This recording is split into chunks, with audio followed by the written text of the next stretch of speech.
Good morning, everyone. Welcome to another TradingView update. We've seen continued price appreciation over the last 24 hours. So let's have a look at some of the key metrics before we look at the charts, just to give ourselves an understanding of where we currently are. Now, the first thing to look at is the Fear and Greed Index, which is currently trading at around 59, indicating a certain level of greed in the market. But when you think that last week we were at extreme fear, this is a good sign. This is a good sign of a recovery. And when we actually look at how it's developed over the last year, you can see that at the end of last week, we were starting to get to the same sort of levels that we've been trading in throughout the entirety of May, or end of May, June, and July. So this leg higher, this is natural.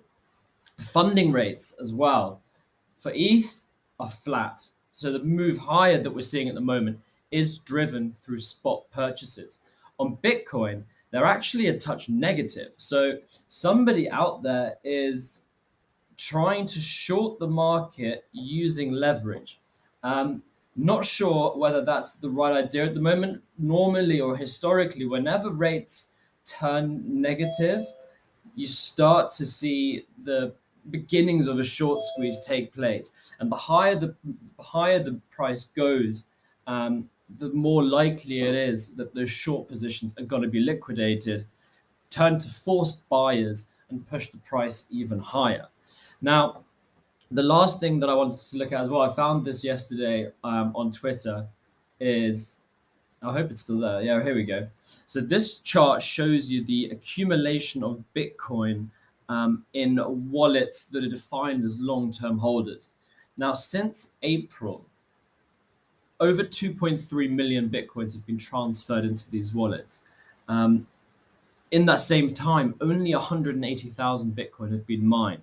So what we're seeing here is the build of a supply shock. And I think this is going to carry on being a very significant story over the next few months. As Bitcoin are taken off exchanges, if you look at the exchange on the balance exchange as well on the exchanges, it's going down. It's continuing to go down. So the amount of Bitcoin on reserve on exchanges is going down, being withdrawn to these wallets that are defined as long-term holders. Now, the chart itself, what do we have? So we have this downward trending resistance line. We broke it on our first attempt already, which is a very strong sign.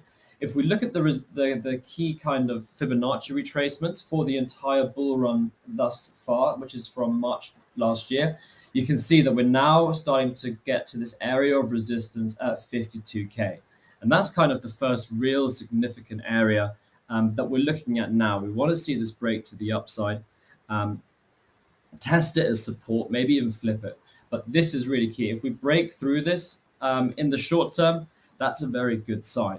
Now, the RSI is starting to run into a little bit of resistance that we identified a couple of days ago. This downward trending line just acting as resistance there, and the RSI is struggling a bit. But again, if we break through, it's a very good sign. Now, if we do run out of steam, first real area of support is this 48K area, where we've consolidated once, we've consolidated twice.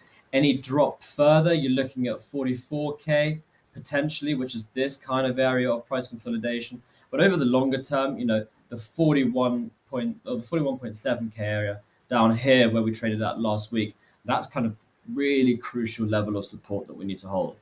On ETH, similar story to Bitcoin. We've had this Fibonacci retracements for the entire bull run since March of last year. We're now at the 0.786 level. We've broken through that already. So ETH has a little bit more room to go now, and it's done the hard bit, you could argue. Eyes on the local top at 36.8K or 3,680. So keep an eye on that. The RSI again at a relatively neutral 58. So this is fine. This has definitely got room to grow.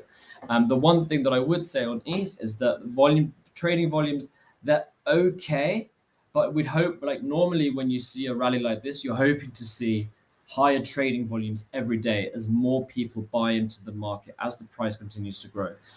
So we'd like to see this start to increase a little bit more, just to give the run a little bit more validity, and generally that's kind of a strength signal that we're still looking out for and we'd like to see grow. Now I think ETH and Bitcoin will probably move in the same direction, generally speaking. So if Bitcoin continues to move higher, then Ethereum will do so as well. That's it from us. Have a good day.